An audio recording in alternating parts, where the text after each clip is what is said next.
আসসালামু আলাইকুম, welcome to আইনস world. আজকে কিচেনে আমি না, আজকে কিচেনে আমার আম্মু।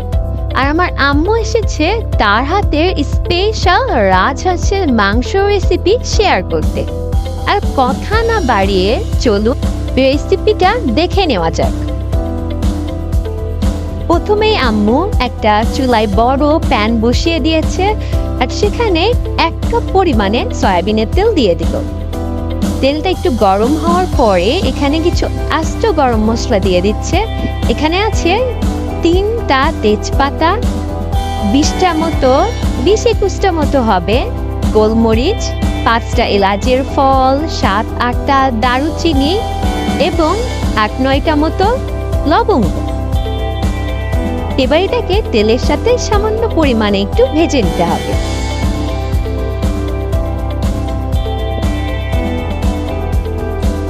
এই যে আম্মু কিন্তু সামান্য পরিমাণে একটু ভেজে নিয়েছে।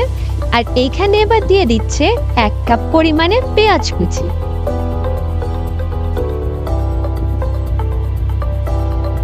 এইবার গোটা গরম মশলা আর পেঁয়াজ ততক্ষণ পর্যন্ত আম্মু ভেজে নিবে যতক্ষণ পর্যন্ত না এটার কালার চেঞ্জ হয়ে ব্রাউন কালার হয়ে যায়। আর পেঁয়াজটা ভাজতে কিন্তু একটু সময় লাগবে।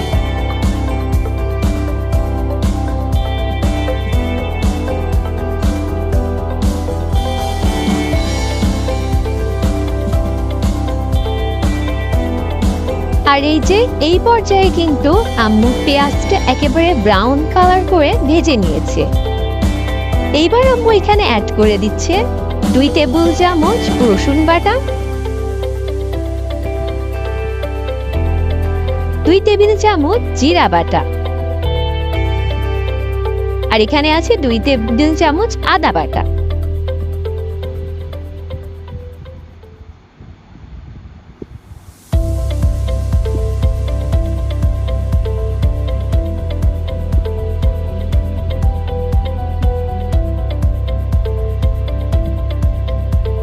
এবার এইগুলাকে একটু ভেজে নিতে হবে যাতে কাঁচা গন্ধটা চলে যায়। এখানে কিছুটা মশলা লেগেছিল, তাই আম্মু এটাকে ধুয়ে এই মশলার মধ্যে দিয়ে দিচ্ছে।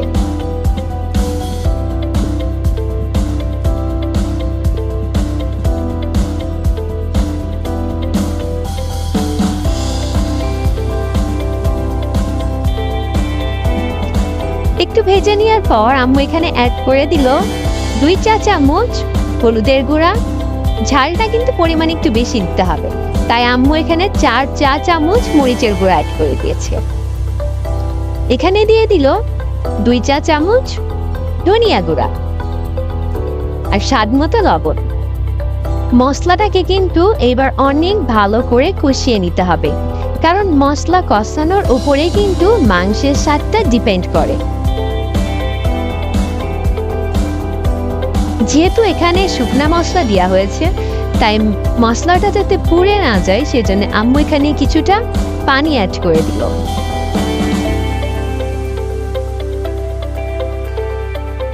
আর এই যে দেখেন এই পর্যায়ে কিন্তু মশলাটা থেকে তেল বের হয়ে এসেছে, আর তার মানে আমাদের কিন্তু মশলাটা ভুনা করা হয়ে গেছে। এখানে 2 কেজি পরিমাণে রাজহাঁসের মাংস আছে।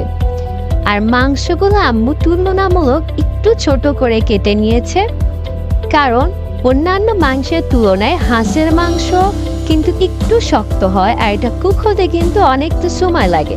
আর এটা একটু সাইজ ছোট করে কাটলে এটা কিন্তু খুব তাড়াতাড়ি কুক হয়ে যায়।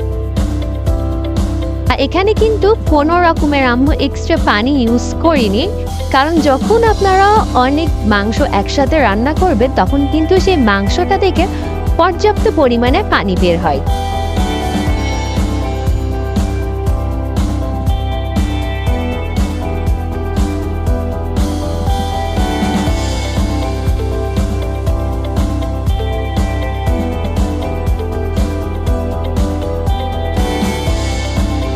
মাংসটাকে মশলার সাথে খুব ভালোভাবে মিক্সড করা হয়ে গেলে আম্মু এবার এইটাকে ঢাকনা দিয়ে ঢেকে দিচ্ছে। মাঝে মাঝে ঢাকনাটা খুলে মাংসটা কিন্তু একটু নেড়ে দিতে হবে। আর যখন নেড়ে দিবেন তখন দেখবেন যে এটা থেকে কিন্তু হালকা হালকা পানি বের হওয়া শুরু হয়ে গেছে।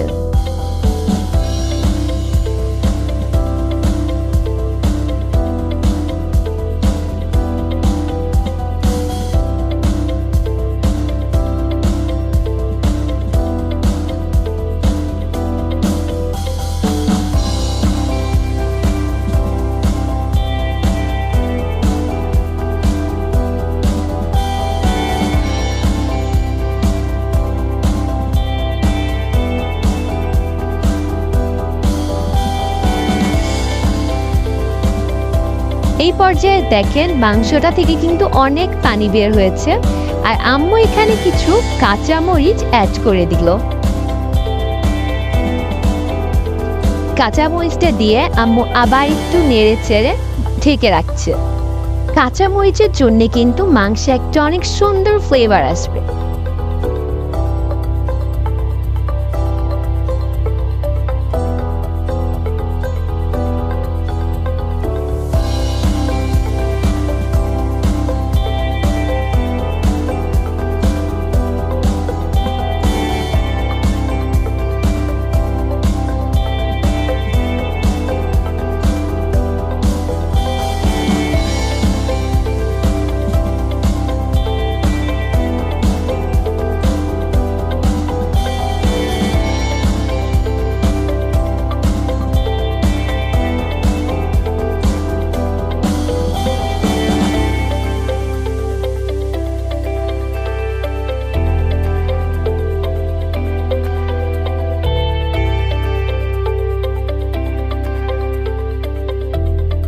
মাংসটা থেকে যেই পানিটা বের হয়েছিল সেই পানিতেই কিন্তু রান্নাটা কমপ্লিট হয়ে গেছে।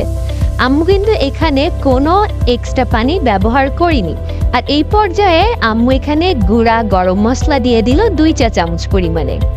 যদিও পাশে একটা কাপে আমরা পানি রেখে দিয়েছিলাম পানি দেওয়ার জন্যে, কিন্তু আমাদের আর কোনো এক্সট্রা পানি লাগেনি, আমাদের কিন্তু মাংসটা হয়ে গেছে।